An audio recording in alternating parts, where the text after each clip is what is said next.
Hello and welcome to my presentation on philosophical teachings about human nature. I am Mikhail Sergeyev, and today we are going to discuss four thinkers: Mencius, Saint Augustine, John Locke, and Abdul-Baha. Before we turn to our particular thinkers, let me say a couple of words about the general concept of human nature. Human nature is a complex and multifaceted idea. When discussing human nature, we may talk about various things. Here are some examples.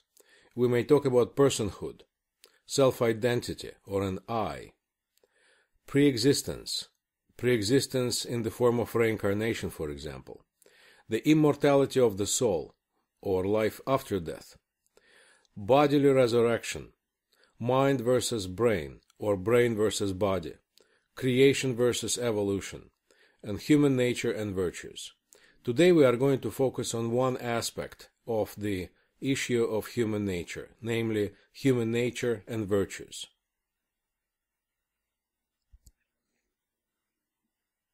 First, we are going to turn to Eastern thought, and more specifically to ancient China.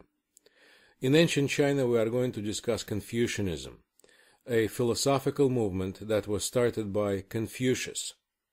Confucius lived in the 6th, 5th century before Christ, and he lived during the time when China was not unified. The main purpose of his philosophy was to reunify China, and with this goal in mind, he produced his moral philosophy, moral and social philosophy, that was aimed at restoring Chinese traditions. At the center of Confucius' thought lies the idea of Junzi, or an ideal person, a true person. This ideal person, according to Confucius, is the man who develops or cultivates Ren. Ren is usually translated into English as love, benevolence, goodness, humaneness, human-heartedness. Now, in order to develop Ren, a man should be righteous, should develop Yi. Righteous, according to Confucius, is that quality when you do something not because you like it, but because you have to do it. Also, in order to develop Ren, a righteous person should develop Li, or proper relationships. Proper relationships in Confucianist system mean many things. They include, for example, regard for old age.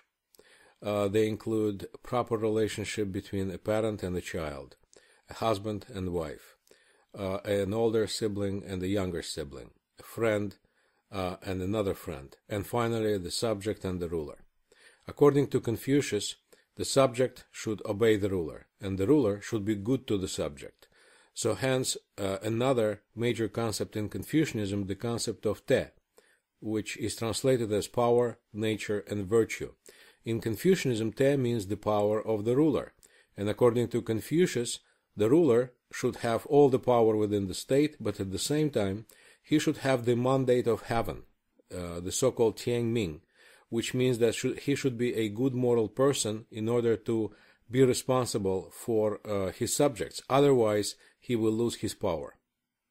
Confucius thought that man should cultivate virtues, but he never asked himself a question: why? Why should man cultivate virtues and not vices, for example? In the course of its evolution, Confucianism split into two branches, or two schools.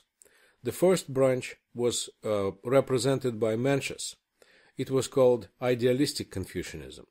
According to Mencius, all humans have the so-called four beginnings: the feeling of commiseration, the feeling of shame and dislike, the feeling of modesty and yielding, and the feeling of right and wrong.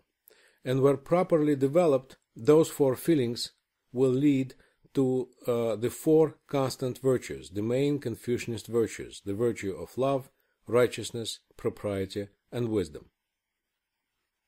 The second wing of Confucianism was called realistic Confucianism, and its main representative was Sun Kuang, a philosopher who lived in the 4th and 3rd century before Christ. Sun Kuang advanced a thesis that was opposite to the thesis of Mencius. He thought that human nature is originally evil, and that goodness is something that should be acquired by training, because if given their natural abilities to develop, humans will become evil. According to Sun Quan, man's inherent desire for profit and sensual pleasure should be always checked by intelligence. And finally, in this long debate about human nature that was going on in ancient China, the ultimate point was made by Tung Zhongshu. Tung Zhongshu was the thinker who made Confucianism the official ideology of the Chinese imperial state during the Han Dynasty.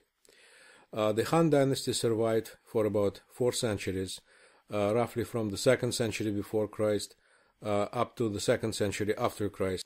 So Tung Zhongshu wanted to reconcile the positions of Mencius and Sun Quan. As Mencius, he thought that human nature is good, but unlike Mencius, he was emphasizing that human nature is only potentially good. And like Sun Quan, Tung Zhongshu thought that goodness, although is a continuation of human nature and not a reversal of it, needs training, needs culture. And this concludes the first part of my presentation about philosophical teachings on human nature. Thank you for watching.